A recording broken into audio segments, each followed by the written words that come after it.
الحمد لله وكفى وسلام على عباده الذين اصطفى خصوصا على سيد الرسل وخاتم الأنبياء أما بعد فأعوذ بالله من الشيطان الرجيم بسم الله الرحمن الرحيم وقال الله تبارك وتعالى في الكلام المجيد قال إني عبد الله آتاني الكتاب وجعلني نبيا صدق الله مولانا العظيم إن الله وملائكته يصلون على النبي يا أيها الذين آمنوا صلوا عليه وسلموا تسليما اللهم صل على محمد وعلى آل محمد كما صليت على إبراهيم وعلى آل إبراهيم إنك حميد مجيد اللهم بارك على محمد وعلى آل محمد كما باركت على إبراهيم وعلى آل إبراهيم إنك حميد مجيد۔ قرآن کریم کی 2-3 آیات مبارکہ تلاوت کی۔ ان آیات مبارکہ کے اندر حضرت عیسیٰ علیہ السلام کی اس قول کو نقل کیا گیا کہ جب ان کی ماں پر تہمت لگی تو عیسیٰ علیہ السلام جو 2-3 دن کے بچے تھے اپنی والدہ کی پاکیزگی کے لیے بیان کر رہے ہیں۔ مسلمانوں کو ایک بات بتائی گئی، دنیا کے اندر آدم علیہ السلام سے لے کر نبی کریم صلی اللہ علیہ وسلم تک جتنے بھی انبیاء بھیجے گئے، تمام کے تمام انبیاء میں سے عیسیٰ علیہ السلام کے علاوہ تمام انبیاء اپنی قبروں میں زندہ ہیں۔ عیسیٰ علیہ السلام آسمانوں پر زندہ ہے، یہ ہر مسلمان کا عقیدہ ہے۔ جب بندہ قرآن کریم کی تفاسیر کو پڑھتا ہے، جب نبی کریم صلی اللہ علیہ وسلم کی احادیث مبارکہ کی تلاوت کرتا ہے تو نبی کریم صلی اللہ علیہ وسلم کا فرمان ہے الانبیاء احیاء فی قبورہم یصلون کہ تمام انبیاء اپنی قبروں میں زندہ ہیں اور نماز پڑھتے ہیں۔ نبی کریم صلی اللہ علیہ وسلم نے جب حدیث مبارکہ کو بیان کیا، پھر ایک دن ایسا بھی آیا کہ آپ کو معراج کا سفر کرایا گیا۔ جب آپ صبح مسجد کو آئے، نماز پڑھائی، معراج کا واقعہ بیان کیا تو نبی علیہ السلام بتانے لگے کہ رات معراج کے واقعے میں مٹی کے ایک ٹیلے کے قریب میں نے موسیٰ علیہ السلام کو اپنی قبر میں نماز پڑھتے ہوئے دیکھا۔ تو مسلمان کو یہ عقیدہ، یہ نظریہ سکھا دیا کہ جتنے انبیاء دنیا میں آئے اپنی قبروں میں پہنچے تو قبروں میں وہ زندہ سلامت ہیں اور نماز پڑھ رہے ہیں۔ اگر ایک آدمی یہ عقیدہ بنا لیتا ہے تو گویا وہ انبیاء کی شان کو ماننے والا ہو گیا۔ اگر کوئی آدمی اس عقیدے کو رد کرتا ہے تو گویا وہ انبیاء کی شان کو گرانے والا ہو گیا۔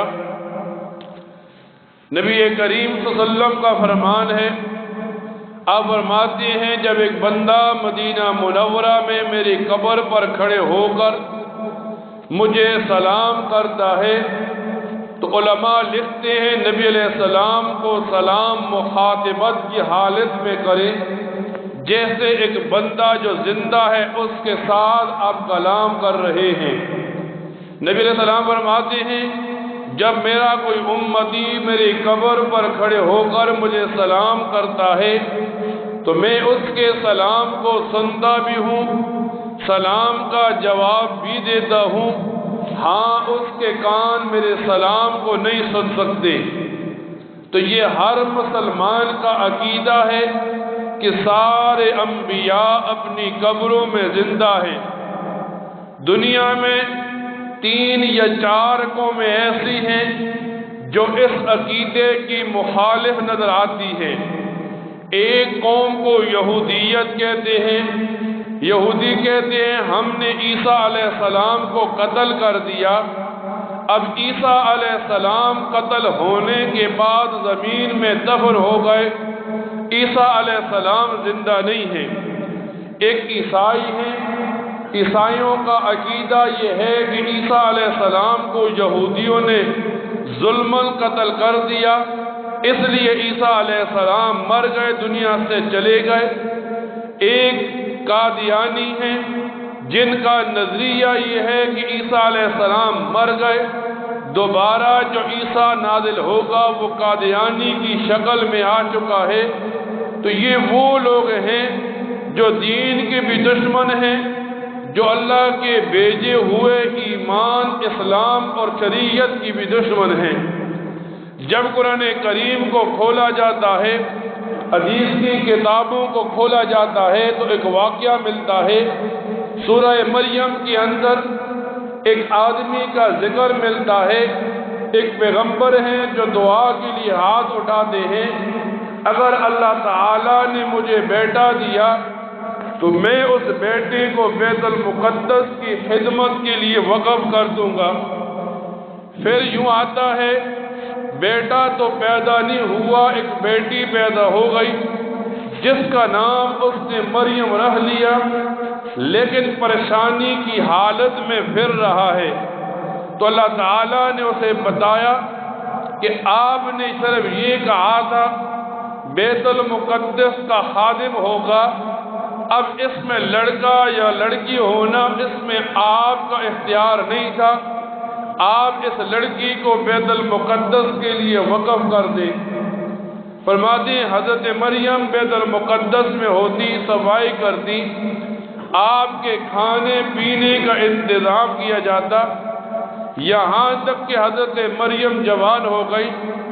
اللہ تعالیٰ نے ایک فرشتے کو بھیجا، فرشتے نے حضرت مریم علیہ السلام کے گریبان میں پھونک ماری تو حضرت مریم علیہ السلام کے پیٹ میں ایک بچہ آ گیا۔ اب قرآن کریم اس واقعے کو بڑا لمبا بیان کرتا ہے۔ جیسے ہی حضرت مریم علیہ السلام حاملہ ہوئی تو بڑی پریشان ہیں، تو غیبی آواز آئی آپ ایک ایسے علاقے میں چلی جائیں، کسی کنارے میں چلی جائیں جہاں بندے نہ ہوں۔ آپ ایک علاقے میں گئیں جہاں کھجوروں کے درخت ہیں، پانی نام کی کوئی چیز نہیں ہے۔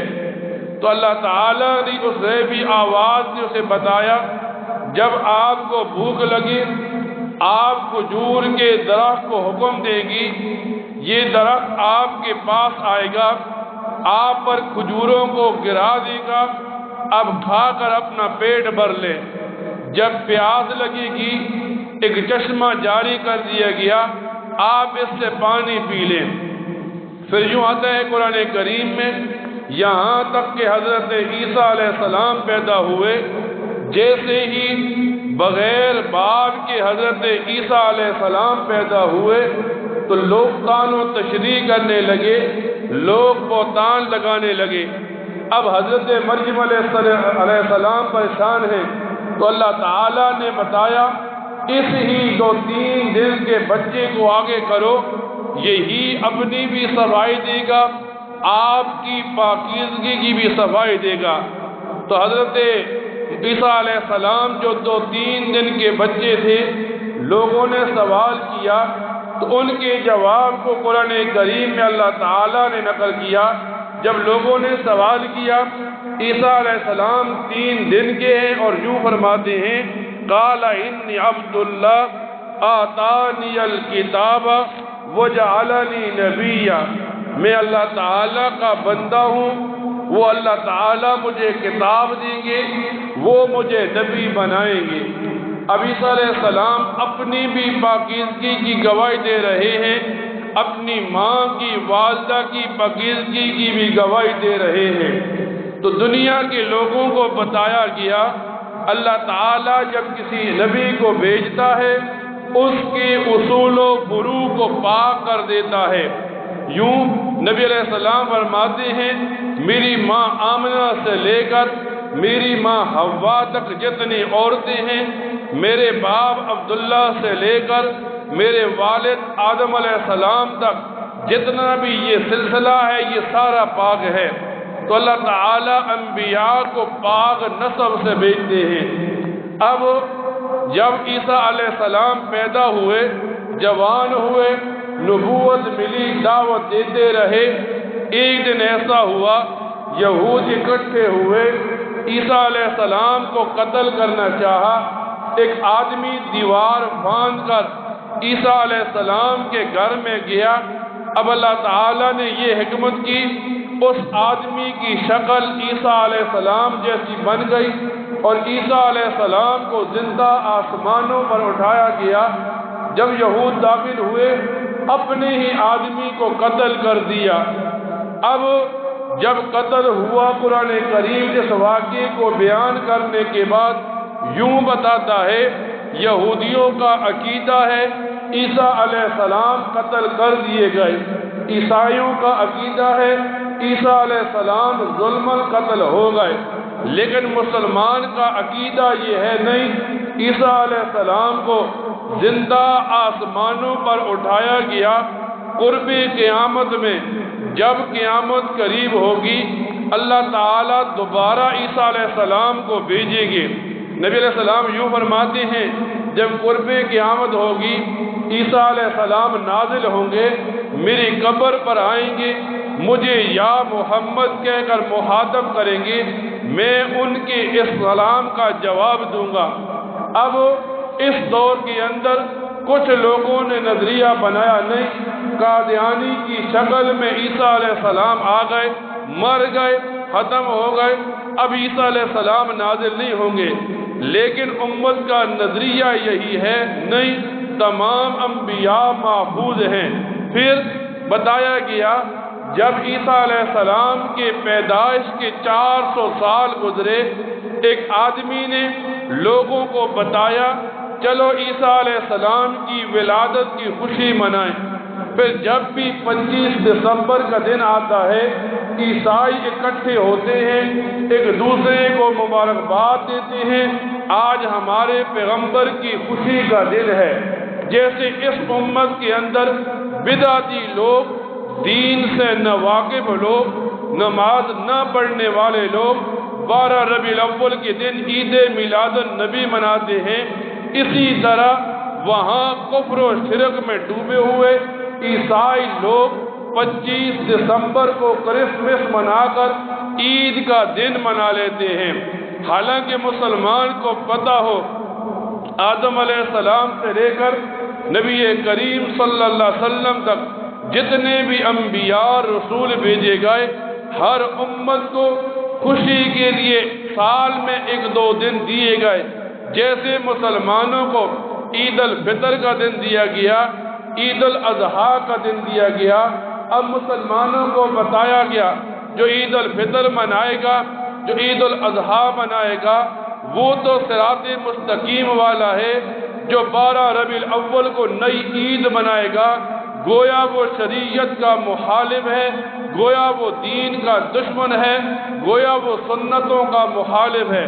تو جب 25 دسمبر آتا ہے عیسائی ایک دوسرے کو مبارکباد پیش کرتے ہیں۔